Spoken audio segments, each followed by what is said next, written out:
আর অবৈধ ট্রাইব্যুনালের মাধ্যমে বাংলাদেশের গণমানুষের প্রান্তীয় নেতা সাবেক সফল মন্ত্রী মাওলানা মতুর রহমান নিজামীকে হত্যা করতে চাও। জনগণ কোনোদিন তা মেনে নেবে না। এর প্রতিবাদে আগামীকাল আমরা দোয়া দিবস পালন করব।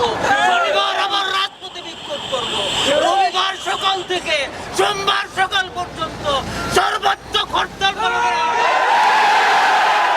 এখানে সমাপ্ত।